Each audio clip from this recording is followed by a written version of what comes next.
Klaus Schwab founded the WEF in 1971. His mentor was Henry Kissinger, statesman, political shaper, and close confidant of the Rockefellers.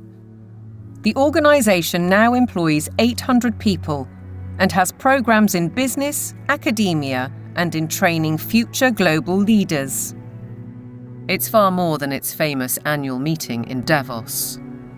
Over the last 50 years, the World Economic Forum has blossomed into an enormously influential organisation with all of the major corporations as stakeholders or trustees and all funding the World Economic Forum to ultimately fund the UN World Government Plans and Agenda 2030.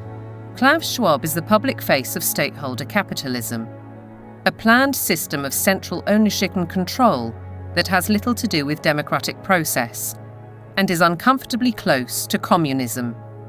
It's a partnership between global corporations, governments, and what Schwab refers to as civil society, NGOs, and so-called think tanks. The agenda is driven by finance, which gives the unelected and unaccountable oligarchs huge influence, if not control, over policy. The UK's Prime Minister, himself a one-time member of the Trilateral Commission, has already declared his interest. You have to choose now between Davos or Westminster. Davos. Why? Because Westminster is too constrained, and it's closed, and we're not having meaning. Once you get out of Westminster, whether it's Davos or anywhere else, you actually engage with people that you can see working with in the future. Westminster is just a tribal shouting place. Starmer seems to forget that he is elected by the people, to serve the people through Parliament. That's his democratic duty. And while he refuses to listen to our farmers, he entertains the globalists in Downing Street and publicly doubles down on his philosophy.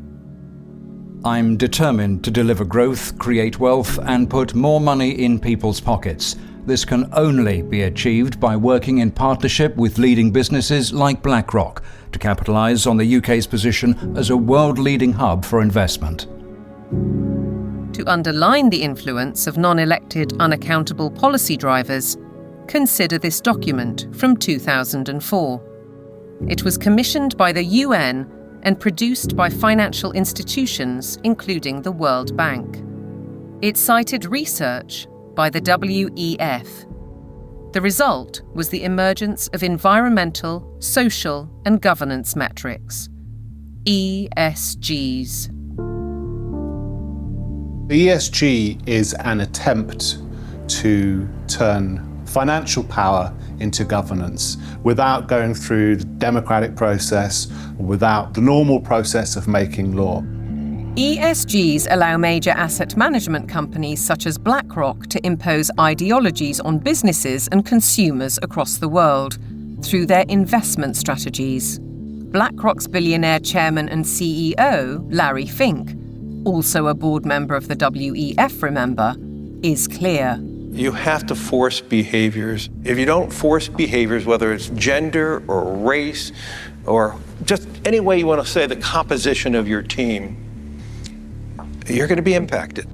Now we get ethics, green ethics, racial ethics, gender ethics, driving corporate decisions about who may have money, what they may use their money for, and how they're going to behave in society and what they're going to do with it. This is a new form of political power that isn't accountable, isn't transparent, and it isn't democratic.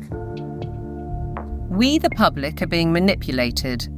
Our lifestyles, our culture, and our future, be it through forced woke ideologies, intrusive technologies, so-called pandemics, censorship, or information which is too often propaganda.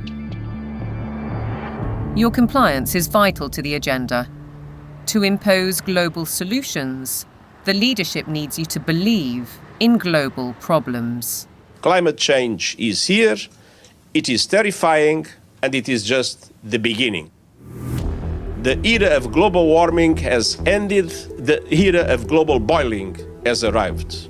This stuff is so fantastically stupid. It's hard to believe that they're doing it.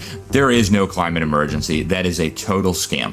If they came out and said, hey, we want to destroy your economy, we want to destroy the middle class of your country, and then ultimately we want to make you a slave to a one world government, it just wouldn't be as appealing as saying we're trying to save the planet for future generations.